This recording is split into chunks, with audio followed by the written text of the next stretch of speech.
한결같은 삶의 거룩한 리듬감, 충성스러운 리듬감, 이런 제목으로 말씀 전하도록 하겠습니다. 우리가 지금 묵상하고 있는 디모데후서의 말씀은 로마의 지하 감옥에서 임박한 사형 집행을 기다리던 사도 바울이 자신이 사랑하는 영적 아들 디모데에게 보낸 유언과도 같은 마지막 서신서다, 이렇게 말씀을 드렸습니다. 그 당시 로마 황제인 네로는 기독교를 박멸하려고 혈안이 되어 있었고, 또 복음은 거짓 교사들에 의하여 공격당하고 변질되고 있었습니다. 그리고 그런 상황 가운데 많은 성도들이 배교의 길로 가고 있는 상황입니다. 참 어려운 시기지요.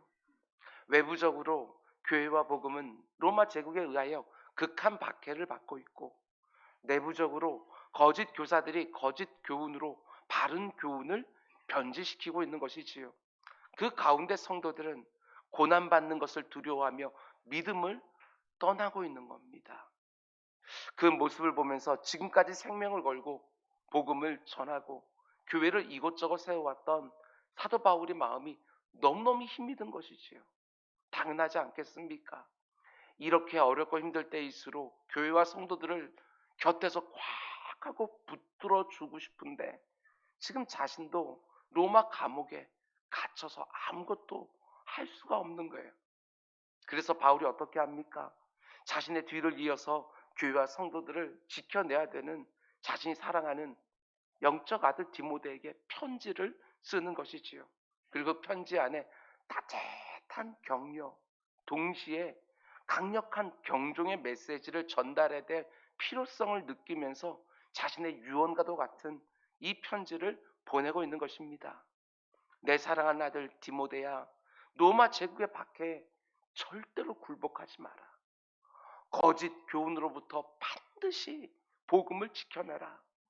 교회와 성도들을 힘을 다하여 지켜내라. 한마디로 복음과 함께 고난받는 것을 두려워하지 마라, 이렇게 강하게 권면하고 있는 거예요. 당연히 총 6장으로 이루어진 디모데후서 말씀 보면 참 많은 권면들이 나오는데, 어떤 면에서는 명령이라고 말할 수밖에 없는 아주 강한 권면들이 무려 27번이나 쭉 이어지는 것을 보게 되어집니다. 우리가 이미 묵상한 1장을 보면 3개의 권면들이 나오는데요. 성경을 한번 찾아보시기 바랍니다. 8절에 복음과 함께 고난을 받으라. 13절에 내게 들은 바 바른 말을 본받아 지키라. 14절에 네게 부탁한 아름다운 것을 지키라. 그러고 나서 이어지는 15절에서 18절 말씀 보면 복음과 함께 고난 받기를 두려워하면서 바울 곁을 떠나버린 부정적인 예로 부겔로와 허모게네 라는 이름들을 언급하면서 이 사람들처럼 되지 말라고 디모데를 경고하고, 긍정적인 예로 오네시보로를 언급하면서 복음과 함께 고난받는 것을 두려워하지 말라고 디모데를 격려해 주는 거예요. 경고하고 격려하고. 그리고 오늘 본문 2장 1절부터 7절 말씀 보면 또 2개의 명령과도 같은 권면들이 나옵니다. 1절에 디모데야, 은혜 안에서 강해져야 된다. 지금 시대적 상황 가운데 속에 유약하면 안 된다. 더욱 강해져야 된다. 2절에서는 내게 들은 것을 또 다른 충성스러운 사람들에게 부탁해라. 네가 나에게 받은 복음과 하나님의 말씀을 또 다른 충성스러운 사람들에게 반드시 부탁해라. 그리고 이어지는 3절에서 6절 말씀 보면 복음을 부탁받은 자들에게 필요한 3가지 삶의 자세를 비유적으로 설명해 주고, 그리고 마지막 7절은 오늘 본문의 결론으로 자신의 가르침을 주의 깊게 생각하라는 권면과 그 권면에 온전히 순종할 때 하나님이 어떤 약속을 주시는지 그것을 말해줍니다. 여러분, 성경에 나오는 모든 말씀들 하나하나 다 중요하지만 오늘 본문의 말씀 너무너무 중요합니다. 하나님이 내게 주시는 말씀으로 하나하나 아멘으로 꼭 받아서 내 삶에 그 말씀들이 온전히 적용되어지는 은혜가 우리 모두에게 주어지게 되기를 주님의 이름으로 축원드립니다. 오늘 본문은 이렇게 시작합니다. 1절, 내 아들아, 그러므로 너는 그리스도 예수 안에 있는 은혜 가운데서 강하고. 사도 바울이 디모데를 내 아들아 이렇게 부르면서 권면과 명령을 시작합니다. 내 아들아. 아버지가 사랑하는 아들에게 주는 권면과 명령입니다. 그것도 죽음을 얼마 남겨두지 않은 유언과도 같은 권면과 명령입니다.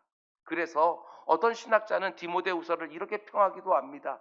눈앞이 뿌옇게 흐려지지 않고는 읽어나가기 어려운 서신이 바로 디모데후서다. 지금 사도 바울의 형편이 어떠한지, 디모데가 지금 경험하고 있는 형편이 어떠한지 이것들을 알고 그 둘의 관계들을 알고 이 말씀을 묵상하게 되었으면 성경 한 절 한 절 읽어가면서 그 독자들 역시도 그 눈앞이 뿌옇게 흐려질 수밖에 없다. 이렇게 신학자가 말한 것이지요. 참 저는 탁월한 해석이라고 보았습니다. 저는 이런 상상을 해보았습니다. 지금 로마의 지하 감옥에 갇혀서 죽을 날이 임박한 것을 알고 있는 사도 바울이 자신이 사랑하는 디모데에게 편지를 쓰면서 내 아들아, 내 아들아 이 부분을 쓸 때 그의 눈이 뿌옇게 흐려지지 않았을까? 디모데 역시도 자신이 늘 의지하고 사랑하는 사도 바울이 감옥 안에서 보내온 어쩌면 마지막이 될지도 모르는 그 편지를 읽으면서 내 아들아 이 부분에서 그의 눈 역시 뿌옇게 흐려지지 않았을까? 이 두 사람의 관계와 그 시대적 형편들을 생각하면 충분히 이 모습이 상상이 되지요. 고린도전서 4장 15절을 보면 사도 바울은 이렇게 말합니다.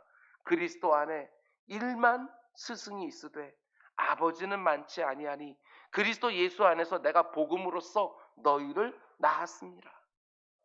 스승이 제자에게 느끼는 책임감과 부모가 자녀에게 느끼는 책임감이 어떻게 같을 수 있겠습니까? 지금 사도 바울은 아비의 심정으로 디모데에게 이 권면과 명령을 주고 있는 것이지요. 갈라디아서 4장 19절에서는 또 이렇게 말합니다. 나의 자녀들아 너희 속에 그리스도의 형상을 이루기까지 다시 너희를 위하여 해산하는 수고를 하니. 여러분 해산하는 수고 아시지 않습니까? 9개월 동안이나 품에 안고 있는 그 수고 이걸 어떻게 말로 다 표현할 수 있겠습니까? 해산할 때 그 모진 고통 바울은 그 모든 수고와 고통을 몇 번이라도 하겠다는 것입니다. 구원받은 성도들이 그리스도의 형상으로 자라나는 일을 위하여 그 어떤 수고도 그 어떤 희생도 마다하지 않겠다. 이렇게 말하고 있는 것이지요. 이 짧은 표현 해산하는 수고를 한다. 이 표현 가운데 바울이 얼마나 영혼들을 아끼고 사랑하고 섬겼는지 그 마음이 보여집니다. 여러분 영적 자녀를 출산하는 일은 목회자에게만 주어진 사명이 아닙니다.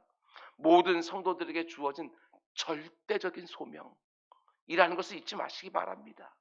내가 누군가를 통해서 예수 그리스도를 만났다면 내가 내 부모를 통해서 예수 그리스도를 만났다면 나도 부모로서 내 자녀에게 예수 그리스도를 만나게 하는 일에 쓰임받기를 당연히 사모해야 되는 것이고 또 누군가를 통해서 내가 예수 그리스도를 만났다면 나도 또 누군가에게 나를 통해서 예수 그리스도를 만날 수 있도록 쓰임 받아야 되는 거. 그렇게 잉태하고 출산하고 양육해야 되는 거. 너무너무 중요한 것이지요. 그런데 영적 자녀를 낳고 양육하는 것은 반드시 두 가지가 필요합니다. 우리가 잘 알고 있는 것처럼 하나는 하나님의 말씀으로 낳는 것이고 또 하나는 그 말씀대로 살아가는 삶의 본으로 양육하는 거예요. 이 두 가지가 꼭 필요한 것이지요.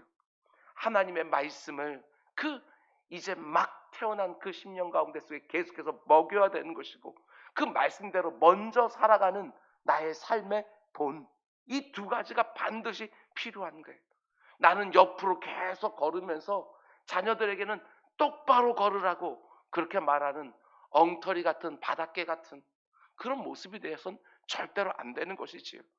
똑바로 걷기 위하여 내가 먼저 싸우면서 내 사랑하는 자녀들에게 내가 복음을 전하는 사람들에게 그 가운데 똑바로 걸어야 된다고 권면하고 명령하는 거 아니겠습니까?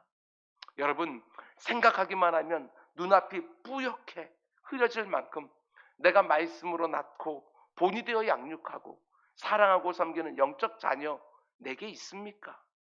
구원받은 성도로 이 땅을 살아가는 여러분과 저에게 최고의 복은 다른 것이 아닙니다.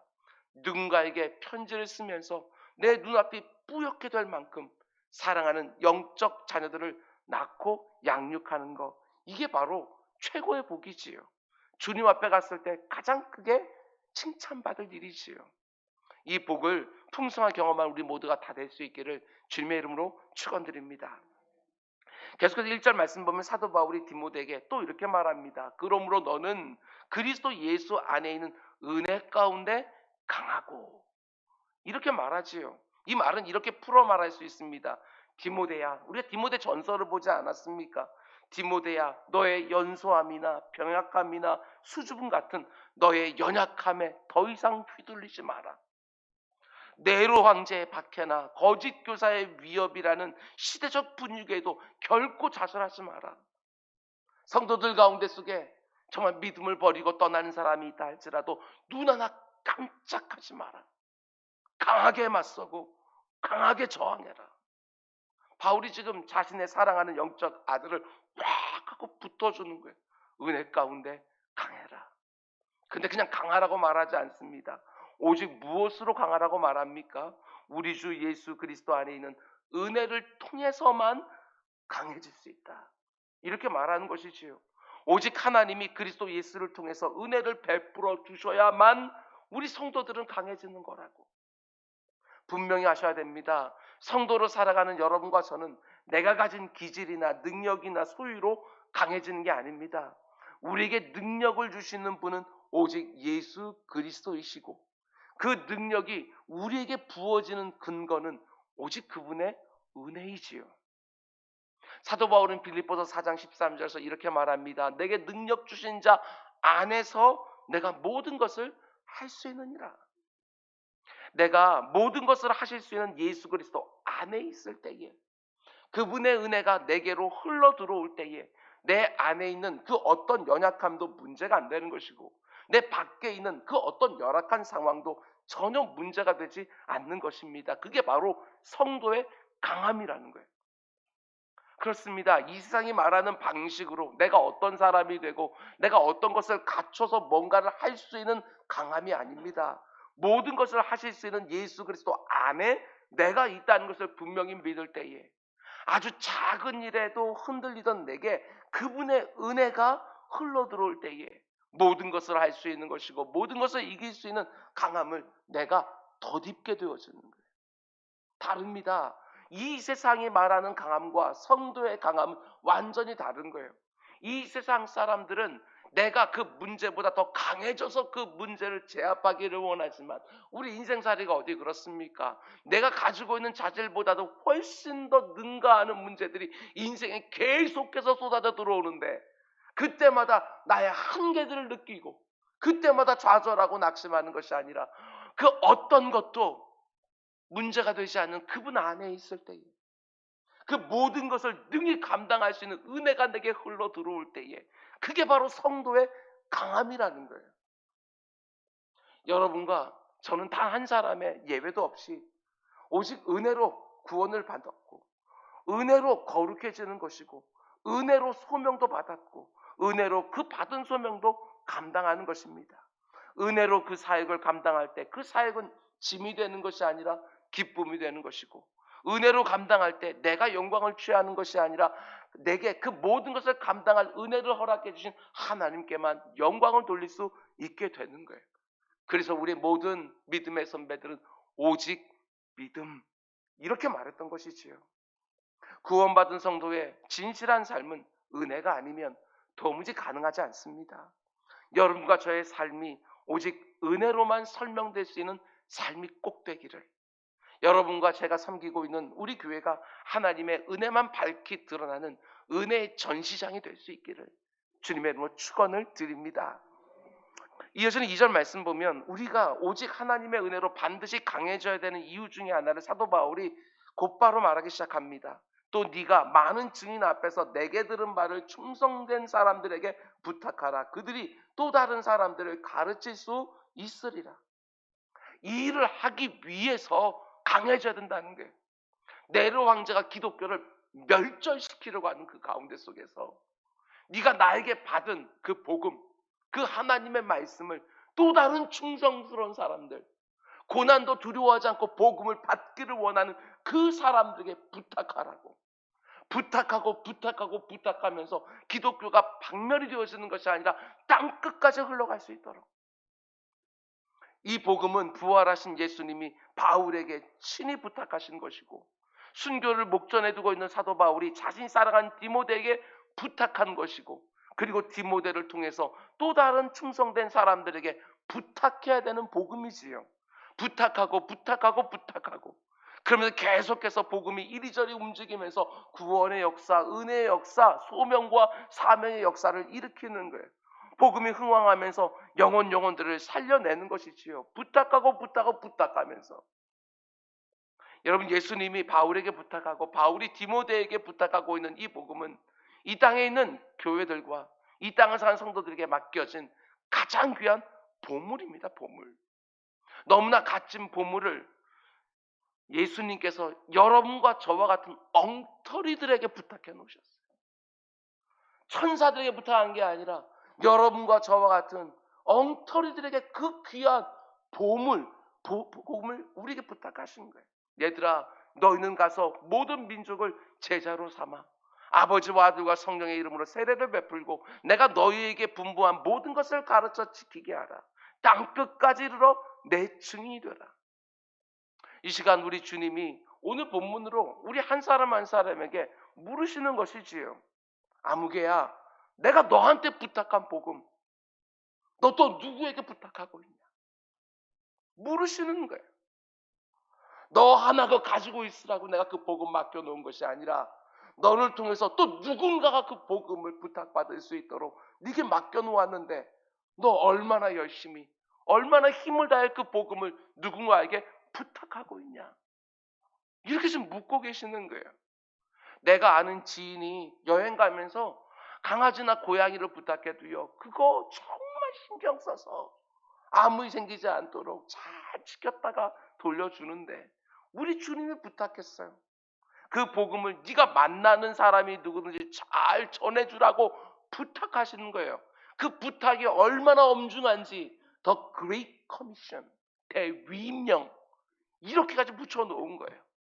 주님이 내게 부탁하신 일이고 천사도 흠모하는 그 일이고 죽어가는 영혼들을 살려낸 그 귀한 구주의 복음, 지금 얼마나 잘 다른 사람들에게 부탁하고 있는가. 우리 주님께서 이 땅에 모든 공생의 사역을 마치시고 십자가에 죽으시고 부활하시고 승천하기 직전에 그 뒤에 남아있는 제자들에게 복음을 부탁했어요. 땅끝까지 가서 이 복음으로 사람들 살려내라고. 그리고 그 복음이 우리에게까지 온 거거든요. 근데 얼마나 그 복음을 다른 사람들에게 전하고 있는가. 예수님이 바울에게 그 복음 부탁했고 바울은 디모데에게 그 복음을 부탁했고 디모데는 자기가 섬기는 에베소 교회 안에 있는 충성된 성도들에게 그 복음을 부탁한 것이지요. 그리고 그 충성된 성도들이 또 다른 성도들에게 성도들이 또 다른 성도들에게 그 복음을 보존하라고, 그 복음을 살아내라고, 그 복음을 전하라고 또 부탁하고, 그렇게 부탁된 복음이 그 오랜 2000년 역사를 통하여 수많은 사람들의 희생과 수고와 헌신을 통해서 예루살렘에서 안디옥으로, 안디옥에서 소아시아로, 소아시아에서 그 빌립보로, 에베소로, 골로새로, 그 데살로니가로 계속 퍼져나가면서 온 유럽을 복음으로, 유럽에서 미국으로, 미국에서 한국으로, 한국에서 정말 제3세계로 계속해서 부탁되어지고 그 가운데 여러분과 저 역시 그 복음으로 구원을 얻은 거예요. 여러분과 저도 그 복음을 또 다른 사람들에게, 특별히 우리 다음 세대에게, 이게 가장 아픈 거예요. 우리 다음 세대에게 복음을 제대로 부탁하지를 못해서 한국교회가 위기다, 이런 소리들이 계속해서 나오는 거예요. 내가 부탁받은 복음 또 누군가에게 부탁하는 우리 모두가 꼭 될 수 있기를 주님의 이름으로 축원을 드립니다. 나 하나 신앙생활 잘하다가 나 하나 천국 가는 것을 끝내면 절대로 안 됩니다. 책망받습니다. 이어지는 3절에서 6절 말씀 보면 이제 사도 바울은 복음을 부탁받은 사람에게 필요한 세 가지 중요한 자세를 비유적으로 설명해 줍니다. 첫 번째로 복음을 부탁받은 사람들에게 필요한 자세가 무엇입니까? 잘 들으시기 바랍니다.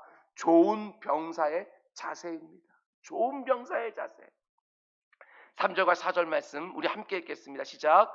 너는 그리스도 예수의 좋은 병사로 나와 함께 고난을 받으라. 병사로 복무하는 자는 자기 생활에 얽매이는 자가 하나도 없나니 이는 병사로 모집한 자를 기쁘게 하려 함이라. 아멘. 꼭꼭 씹어서 묵상하셔야 됩니다. 전쟁터에 나간 병사는 다른 관심사들은 다 제쳐놓지 않습니까?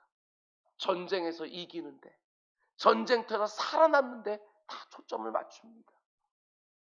초기 기독교의 교부였던 터툴리아는 자신의 책에서요 이렇게 써놓았습니다.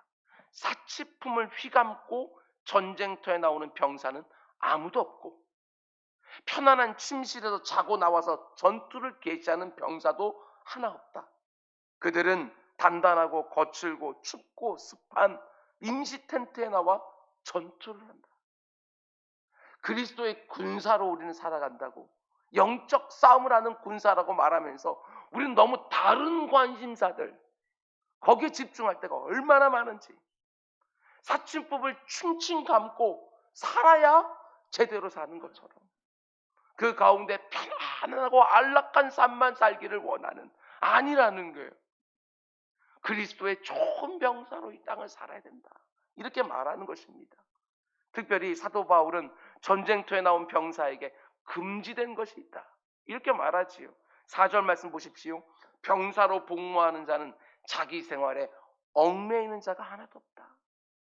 이 세상 살아가면서 내가 해야 되는 자기 생활 금지하는 게 아닙니다. 이 세상에 얽매이는 거, 그걸 금지하는 것입니다.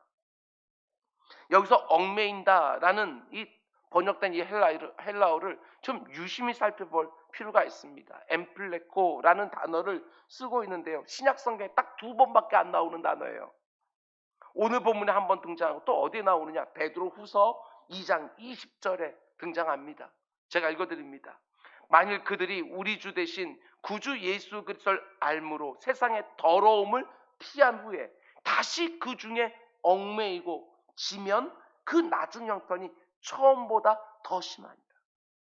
여러분, 두려운 말씀이에요. 잘 한번 보셔야 돼요.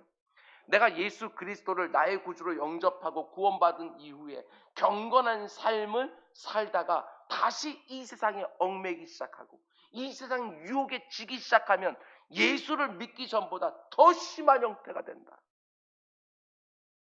그 나중 형편이 처음보다 더 심하게 되리라 경고하고 있는 거예요. 전에는 몰랐는데 이젠 아는데, 전에는 경험하지 못해서 이젠 맛도 봤는데 또 그 삶에 얽매이기 시작하게 되었으면 네 나중 형편이 처음 형편보다 더 심해질 거라는 거예요. 예수 믿기 전보다도. 여기서 얽매인다는 말은요, 세상에 더러운 것에 말려든다, 이런 뜻이에요. 엠플레코라는 이 단어는요, 토끼나 약이요 덫에 걸린 것처럼 거기 꽉 얽매여서 빠져나오지 못하는 상태, 말려드는 거예요. 이런 의미지요. 여러분, 자기 생활 반드시 해야 됩니다. 그것도 잘해야 됩니다. 힘을 다해서. 내 생활 가운데도 하나님의 소명이 담겨 있으니까 정말 최선을 다해서 잘해야 되는 거예요. 그러나 거기에 얽매여서 그것만 붙들고 살다가 예수 그리스도를 닮아가는 것들 생각조차 못하고 내가 부탁받은 복음 전하고 살아나는 일에는 관심조차 못 가지게 되었으면 그건 결코 안 된다, 이렇게 말하는 거예요. 그런가 하면 좋은 병사가 늘 관심을 가져야 되는 것은 모집된 자를 기쁘게 하는 것, 여기에 늘 초점 맞추고 있어야 된다. 사도 바울은 에베소서 5장 10절에서 이렇게 의미심장한 말을 합니다. 주를 기쁘시게 할 것이 무엇인가 시험해봐라. 그래서 시험해봐라, 이 단어가 좀 묘한데요, 영어 성경을 보게 되었으면 아주 명확합니다. find out. 찾아내라. 알아내라. 내가 어떻게 할 때 하나님이 기뻐하시는지 찾아내라. 알아내라. 이런 말이지요. 여러분, 하나님을 기쁘시게 한다 하는 것에 초점을 맞춘다. 그러면 우리가 얼마나 많은 유익이 있는지 몰라요. 그 가운데 속에 우리의 삶이요 아주 간결해져요. 단순해져요. 너무 많은 것들을 고려하고 사는 것이 아니고 그 가운데 무엇을 하나님이 기뻐하실까? 이거 하나만 딱 고려하면 되니까 다른 모든 것들은 다 사라지게 되어지는 거예요. 삶이 계속해서 간결해져요. 이것저것 덕을 쌓아놓고 사는 것들이 아니라 오직 이게 과연 하나님이 기뻐하신 일인가? 이거 하나만 생각하면 되니까. 뿐만 아니라 하나님을 기쁘시게 하는 것을 늘 생각하면 또 어떤 유익이 있지요? 나를 기쁘게 하는 것을 늘 생각하고 살던 우리 아닙니까? 그런데 하나님만 기쁘게 하려고 거기에 초점을 딱 맞추게 되었으면 우리가 어머니 모태에 나올 때부터 뼛속까지 스며들어 있는 가장 악한 본성, 그게 바로 자기중심성 아닙니까? 자기중심성. 그것 때문에 우리의 삶이 이렇게 복잡해지고 어려워지는 거 아니겠어요? 그런데 그 자기중심성을 이기기 시작하는 거예요. 나를 기쁘게 하는 것이 아니라 하나님을 기쁘게 하는 걸 하다 보니까 자기중심성을 조금씩 이기게 되었는 거예요.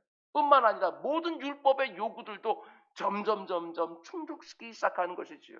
모든 율법을 두 가지로 딱 요약하면 하나님을 전심으로 사랑하고 이웃들을 전심으로 사랑하고 이 두 가지 아닙니까? 그런데 나를 사랑하는 모습에서 하나님만 기쁘시게 하려고 하니까 그 가운데 속에 모든 율법의 요구들을 점점 성취하기 시작하는 거예요.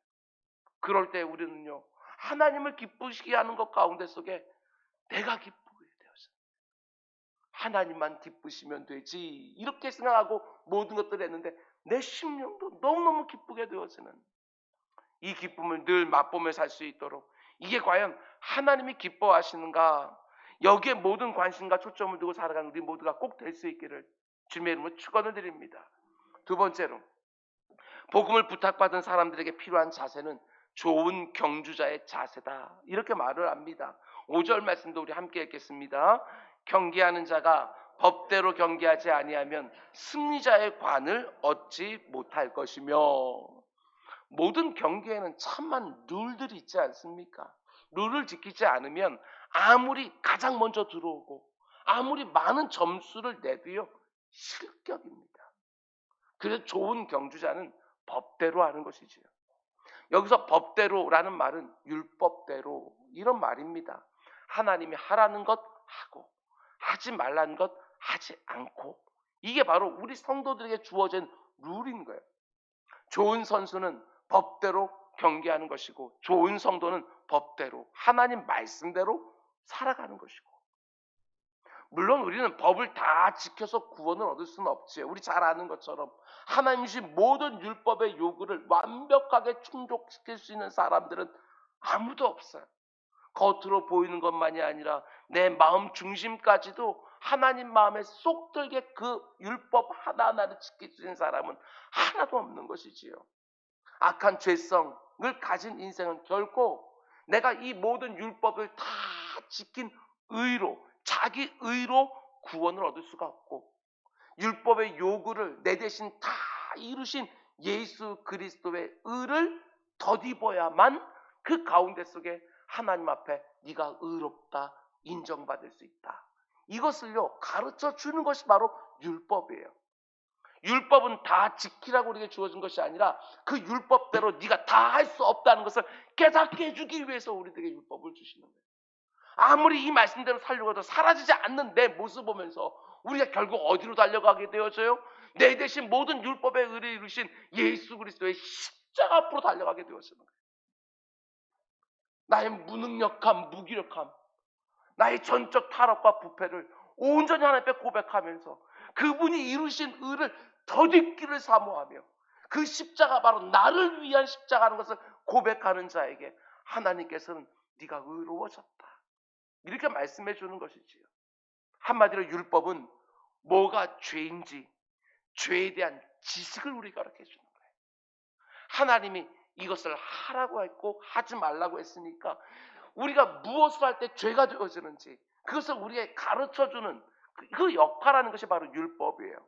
그런데 그 율법은 우리를 그 죄로부터 건져내 줄 수 있는 능력은 없어요.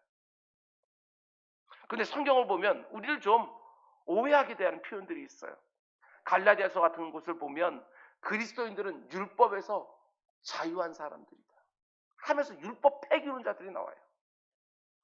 우리는 어차피 율법대로 살 수가 없고 예수 그리스도만 온전히 의지해서 우리가 하나님 앞에 의롭다 여김받고 천국 가는 것이니까 율법은 아무런 의미가 없는 것처럼 율법 폐기론자들이 나오는 거예요. 그렇지 않습니다. 이 말은 율법을 무시해도 좋다, 율법을 안 지켜도 된다, 이런 말이 절대로 아니라는 거예요. 율법의 요구를 내 대신 다 감당해 주시고 나의 죄를 대속해 주신 예수 그리스도 안에 있는 그 은혜를 믿음으로 말미암아 나에게 자유가 주어졌다는 의미이지, 율법을 무시해도 좋거나 율법을 안 지켜도 된다는 말이 절대로 아니라는 것입니다. 구원받은 성도는 내 의지로서가 아니라 그리스도의 은혜로 말미암아 율법을 더욱 사랑하게 되어지는 것이고 율법을 더욱 성취해가는 것이지요. 우리 주님 요한복음 14장 21절에서 이렇게 말씀하셨습니다. 나의 계명을 지키는 자라야 나를 사랑하는 자니. 율법을 사랑하지 않는 것은 그 율법을 주신 주님을 사랑하지 않는 것이고, 주님을 사랑한 만큼 그분이 주신 율법도 사랑하게 되는 것이고, 주님을 사랑하는 것만큼 법대로 살게 되어져 있는 것이지요. 그렇습니다. 우리 그리스도인들은 율법주의자도 아니고 율법 폐기론자도 아닙니다. 그리스도인들은 주님을 사랑하기에 그 주님이 주신 법을 사랑하는 것이고 자원하는 마음으로 성취해가는 자유인들이에요. 내 의지로 그 율법대로 살아가는 진짜 자유인. 뿐만 아니라 여러분과 제가 하나님 주신 법대로 살아가는 모습을 통해서 우리가 거룩한 성도로 이 땅에 드러나는 것이고 하나님은 영광을 받으시는 것이고, 꼭 기억하시기 바랍니다. 복음을 부탁받은 성도들에게 요구되어지는 자세는 법대로 경주하는 운동선수의 자세입니다. 그러면 세 번째로 복음을 부탁받은 사람들에게 필요한 자세는요, 또 무엇이라고 말합니까? 좋은 농부의 자세입니다. 좋은 농부. 6절 말씀입니다. 수고하는 농부가 곡식을 먼저 받는 것이 마땅하니라. 수고하는 농부, 영어성으로 보게 되었으면 hardworking farmer 이렇게 되어 있습니다. 근면하고 열심히 일하는 농부의 자세. 하나님이 여러분과 저에게 복음을 부탁하신 다음에 그 자세를 원하시는 거예요. 예수님이 하나님 나라를 설명하시면서 농부의 비유를 이곳저곳에 참 많이 주셨습니다. 그런데 그 많은 농부의 비유들 가운데 제가 참 좋아하는 부분이요, 마가복음 4장에 나오는 비유입니다. 좀 길지만 제가 좀 읽어드리겠습니다. 잘 들어보시기 바랍니다. 제가 어떻게 사는지 아시는 분들은 왜 제가 이 비유를 그렇게 좋아하는지 감이 오실 거예요. 또 이르시되 하나님의 나라는 사람이 씨를 땅에 뿌린 것 같으니 그가 밤낮 자고 깨고 하는 중에 씨가 나서 자라되 어떻게 그리 되는지를 알지 못하느니라. 땅이 스스로 열매를 맺되 처음에는 싹이요 다음에는 이삭이요 그 다음에는 이삭의 충실한 곡식이라. 열매가 익으면 곧 낫을 대나니 이는 추수 때가 이르렀습니다. 특별히 26절과 27절 말씀은 세 개의 동사가 나오는데요, 저는 이 표현들이 너무너무 좋습니다. 뿌리고 자고 깨고. 원어 성경으로 보게 되어지면 이 동사들 사이사이에 다 접속사 카이, 그리고라는 이런 접사가 다 들어가 있어요. 하나하나 강조가 있어요.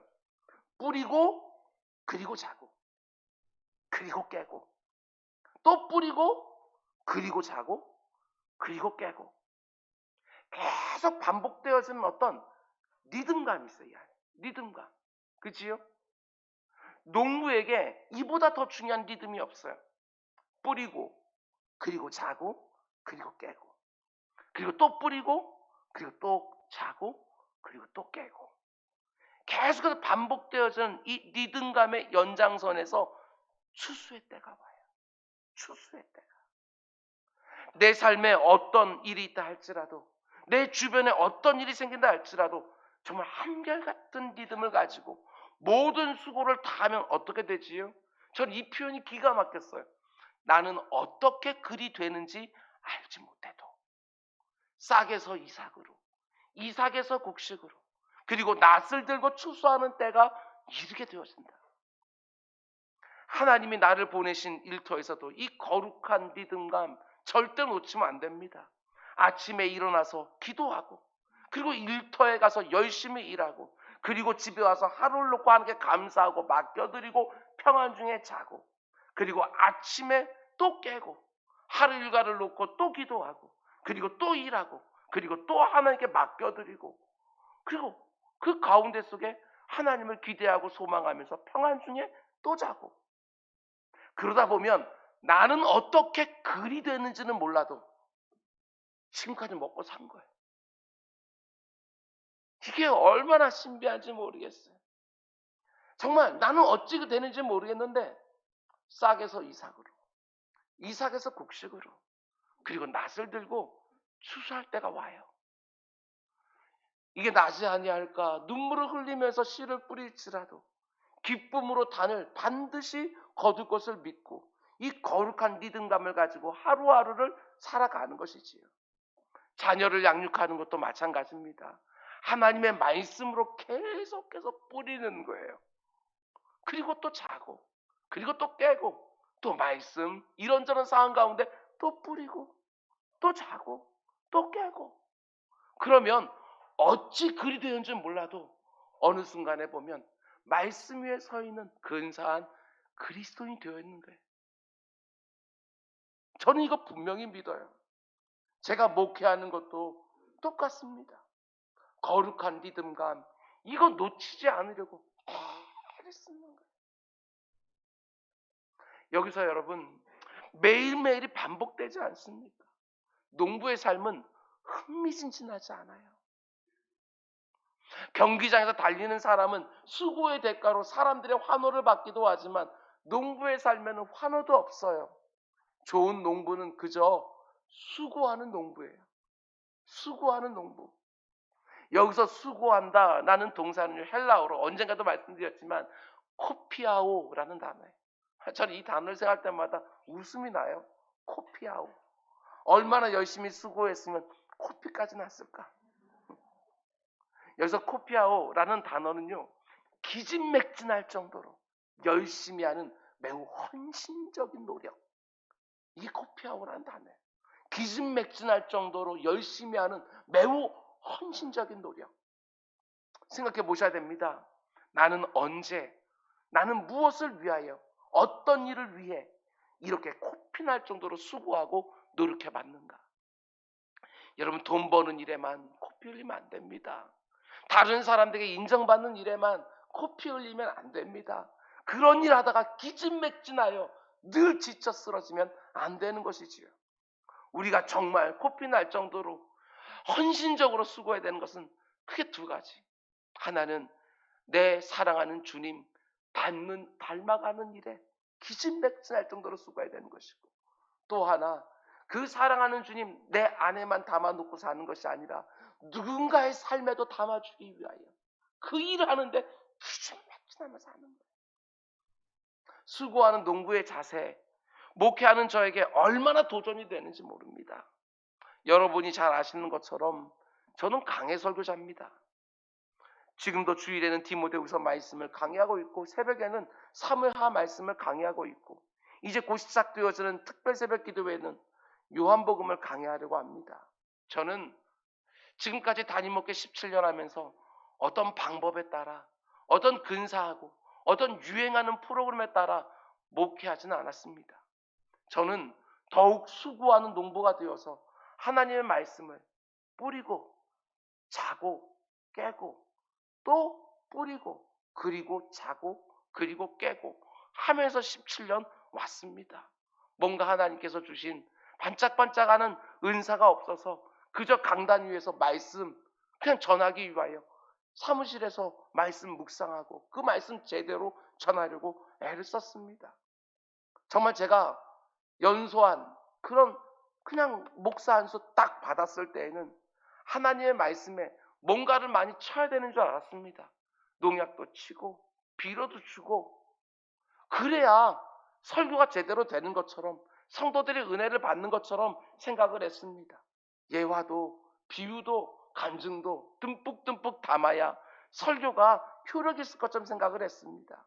그런데 강해 설교를 하면 할수록 목회를 하면 할수록 깨달았습니다. 아니구나. 진짜 영혼들을 살리는 것은 유기농법이구나. 이게 생각이 되어져요.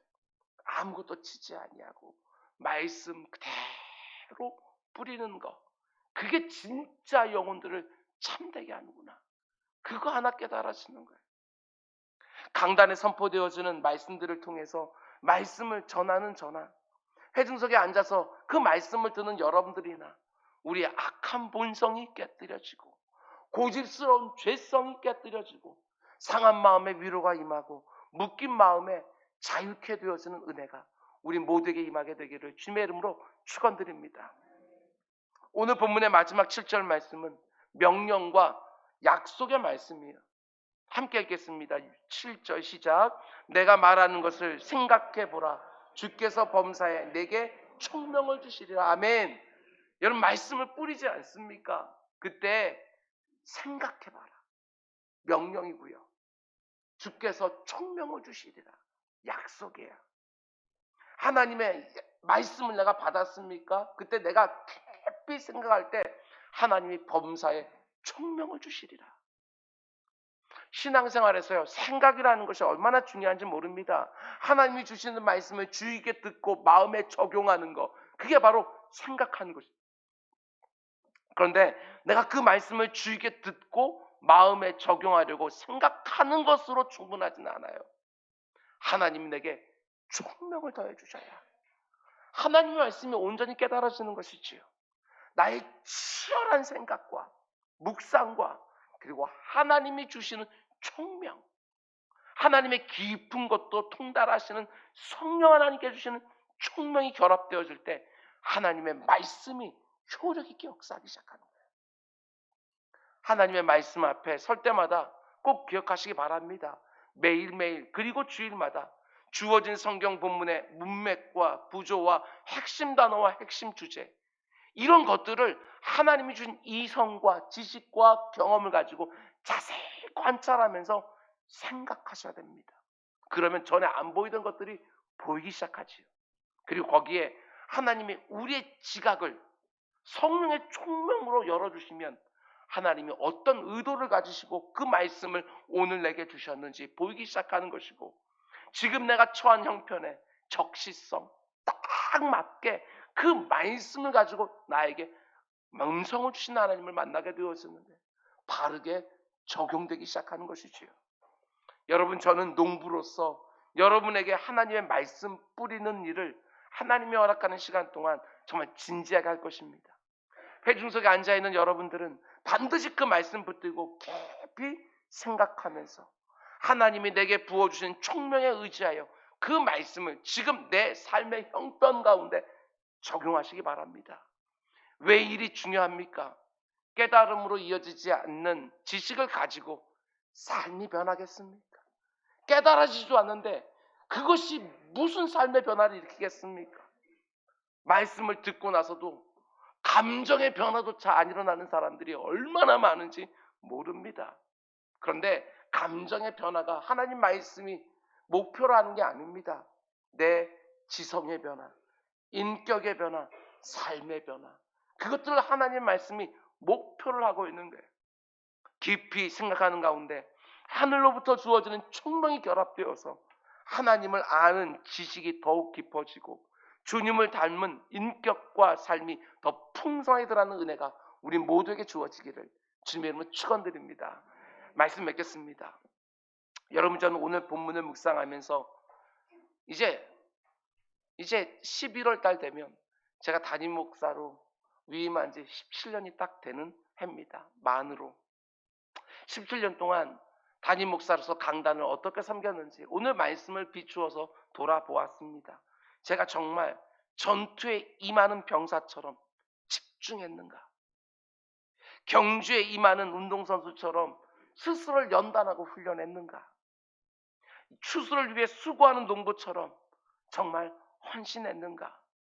참 많이 부족했다는 생각이 들었습니다. 그러나 저는 낙심하진 않습니다.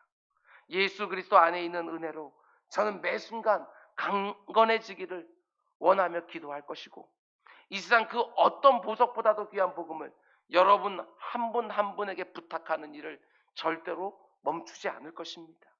매 순간 담대하게, 매 순간 간절하게 말씀을 전하고, 여러분들을 통해서 정말 말씀들이 계속해서 또 누군가에게 부탁될 수 있도록 여러분 한 분 한 분이 성경에 익숙해지기를 원하고, 성경을 펴서 내 사랑하는 자녀들에게 설명해 줄 수 있을 때까지, 나에게 이것저것 영적인 것들을 놓고 물어보는 사람들에게 말씀을 찾아서 보여줄 수 있는 그때가 될 때까지 저는 여러분들에게 말씀을 그대로 있는 그대로 뿌릴 것입니다.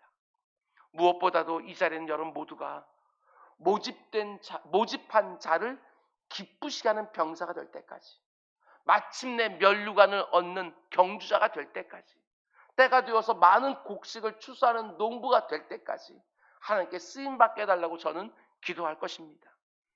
오늘 강단에 선포된 모든 말씀도 다른 것이 아닙니다. 내 사랑하는 주님이 나에게 부탁하신 말씀입니다. 부탁하신 말씀이에요.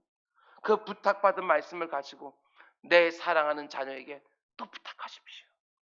우리 교회 안에 있는 하나님이 허락해 주신 그 귀한 다음 세대에게 또 부탁해 주십시오. 이번 한 주 성도의 교제 가운데 또 구역에서 셀모임에서 또 힘을 다해 누군가에게 부탁해 주시기 바랍니다. 그렇게 부탁하고 안 되게 되었으면 우리 한 시대 부흥하면 무슨 소용이 있습니까?